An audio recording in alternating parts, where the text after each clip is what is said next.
Leo nitakwambia ukweli kuhusiana na program ya Chief Godlove ya nguvu ya pesa kwa jicho la tatu. Nilijiunga nikaangalia kinachouzwa na leo tutajibu swali moja bila kuzunguka. Je, ni elimu yenye thamani au ni utapeli? Nitakueleza kila kitu nilichojifunza ili mwisho wa siku uamue mwenyewe kwamba it's worth it or not. Kwa sababu tukisikia jicho la tatu, akili inaanza kuona siri za utajiri, magari makubwa, account zenye sifuri nyingi, Freemasons au watu wengine huwa wanahisi kwamba ni masuala ya kishirikina. Lakini ndugu yangu, hebu jiulize, kama jicho la tatu linaona pesa, sasa kwa nini macho yetu mawili bado yanaangalia salio la M-Pesa kwa hofu? Niandikie jibu lako hapo chini kwenye comment section. Mimi semi haya kwa kusikia kwa jirani wa WhatsApp, yani nilijiunga mwenyewe ili nichunguze madai, mafunzo na thamani yake. Kwa hiyo nitakwambia nilichoona, nilichoelewa na kile ambacho ushahidi hauwezi kuthibitisha. Jambo la kwanza ambalo inabidi ujue ni hili: kulipia program yoyote ile sio sawa na kununua utajiri. Ni kwamba tu unanunua taarifa au nafasi ya kuwa kwenye jamii fulani. Matokeo yako bado yanategemea kitu gani utafanya baada ya hapo. Mimi binafsi nililipia $150,000 kujiunga na hii course. Sasa nimetoa $150,000 kwangu mimi ni hela ndogo, ili wewe upate nafasi ya kujua kitu gani kipo huko. Unajua watu wengi sana wanatamani kujiunga lakini hawana hiyo pesa, lakini wanatamani kujua kwamba kitu gani kinafundishwa huko. Na leo nitakutajia kila kitu. Ngoja nikupe mfano mmoja. Let's say watu 20,000 wamejiunga na hii program ya Chief. Ukichukua $200,000 mara 20,000 unapata bilioni 4. Na huu ni mfano wa hesabu tu, sio ushahidi kwamba watu 20,000 wamejiunga na hii course. Lakini inawezekana kabisa, kwa maana Chief account zake zote kabla hazijaanza kufungiwa zilikuwa na jumla ya wafuasi wasiopungua milioni 2. Kwa hiyo watu 20,000 kujiunga ni sawa na 1% tu ya wafuasi wake. Yani inawezekana kabisa. Sasa bilioni 4 ukiangalia sio pesa kubwa sana ya kuvimba nayo, ila jamaa akisema ana kibunda usikimbilie kumshambulia, maana hata kama hana basi aanguki mbali. So possibly Chief mwenyewe sio maskini takataka kama ambavyo huwa anawaita wafuasi wake. Sasa leo nitaipima hii program kwa vipimo vitatu, kwamba unapata nini, madai yake yana ushahidi gani, na je, thamani yake inalingana na pesa ambayo unalipia. Mwishoni kabisa nitatoa hukumu yangu ya wazi kabisa. Lakini kipimo cha pili ndicho ambacho kitawakera watu wengi sana ambao wanaangalia hii video. Sasa kabla tujaendelea, bonyeza like, subscribe na niandikie hapo kwenye comments kwamba wewe ukipewa $200,000 ungejiunga na darasa au ungeamua kuanzisha biashara gani?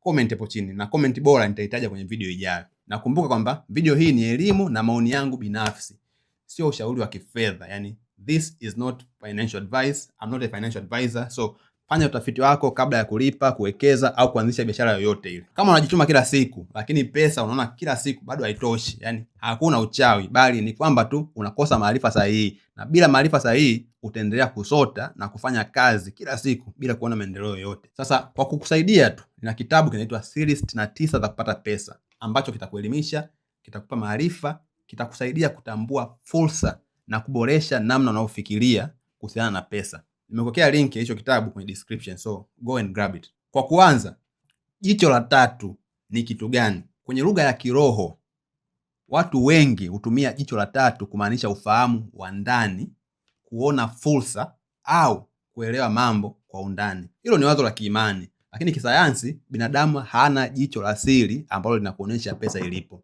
Watu wengine ulihusisha hilo jicho na tezi ndogo ambayo ipo kwenye akili, kwenye ubongo, ambayo inaitwa pineal gland. Sasa Cleveland Clinic ambayo hii iko Marekani inaeleza kwamba tezi hiyo inahusika zaidi na melatonin na mpangilio wa kulala na kuamka. Pia inasema hakuna ushahidi wowote ule wa kisayansi kwamba tezi hiyo ndio inatoa uwezo wa kuona mambo ya kiroho. Kwa hiyo ukifundishwa jicho la tatu kama mfano wa kubadili fikra ni sawa, lakini ikitangazwa kama uwezo wa uhakika wa kuona utajiri, hapo ushahidi haupo. Pili, nilipata nini baada ya kujiunga? Kwa kile nilichokiona, ujumbe mkubwa ulikuwa kuhusu pesa, kujitambua, kuamini uwezo wako na kutazama fursa kwa macho tofauti. Baadhi ya ujumbe ni kweli unaweza kukupa hamasa. Na hamasa sio kitu kibaya. Naomba msinielewe vibaya kwenye hilo. Tatizo sasa ni pale hamasa inapovaa suti, miwani mieusi, alafu ikajitambulisha kama ni mfumo wa kutengeneza pesa. Sasa mfumo halisi wa pesa ni lazima ujibu maswali rahisi, kwamba nitauza nini, nani atanunua, gharama yangu ni kiasi gani, faida ni kiasi gani, nitapata wateja kwa njia gani, na hatari yangu ni ipi. Kama baada ya mafunzo hauwezi kujibu haya maswali kwa namba, basi utakuwa hauna mpango wowote wa biashara. Hebu fikiria kwamba ukiwa na Laki2 unaweza kulipia darasa au kununua bidhaa ndogo ndogo za kuuza. Sasa katika hayo mawili hakuna chaguo lenye mafanikio ya moja kwa moja. Darasa lina thamani kama litakupa ujuzi wa kutumia na kupima. Bidhaa zina thamani kama tu una wateja ambao wako tayari kulipia na kununua hizo bidhaa. Kwa hiyo swali sio nimemlipa nani. Swali ni kwamba pesa hii imeniongezea uwezo gani wa kuzalisha thamani? Kipimo cha 3 ni ushahidi wa matokeo. Picha za magari, fedha na ushuhuda wa mtu mmoja sio ushahidi kamili kwamba kila mwanafunzi atapata matokeo kama hayo. Tunahitaji kujua kwamba watu wangapi walijiunga, wangapi walitekeleza, wangapi walipata faida, walipata ndani ya muda gani, na mapato yao yalitokana moja kwa moja na hiyo program au biashara walizokuwa nazo tayari. Ukionyesha mshindi mmoja bila kuonyesha waliopoteza, ni kama makolo wakuonyesha goli lao tu bila kuonyesha ubao mzima matokeo baada ya kucheza na wananchi. Unaweza kushangilia hilo goli moja, kumbe mechi imeisha 3-1. Je, program ya kupata pesa kwa jicho la tatu ni utapeli? Hukumu yangu mimi ni hii. Sina ushahidi wa kutosha wa kusema kwamba Chief Godlove ametenda kosa la utapeli. Neno utapeli lina maana nzito sana. Inahitaji ushahidi wa kudanganya kwa makusudi ili kuchukua pesa za watu. Maoni ya Jamii Forums na video za watu ni tetesi tu na sio hukumu ya mahakama. Lakini sasa nina uhakika wa jambo moja, kwamba hakuna ushahidi wowote ule wa kisayansi kwamba jicho la tatu litakufanya uwe tajiri, na hakuna kozi yoyote ile inaweza kuhakikisha kwamba utakuwa tajiri bila kuwa na bidhaa, bila kuwa na wateja, nidhamu na utekelezaji. Kama unataka kulipia Laki2 kwa hamasa na jamii, basi lazima ujue unachokinunua. Na kama unaingia ukitarajia siri ya pesa, nguvu za ajabu au tajiri wa haraka, basi usijiunge kabisa kama una matarajio kama hayo. Kwangu mimi, thamani haikutosha kunifanya nipendekeze hii kama njia ya kutengeneza pesa. Funzo nililolipata ni kubwa kuliko program yenyewe, na ni kwamba usinunue maisha ya mwalimu.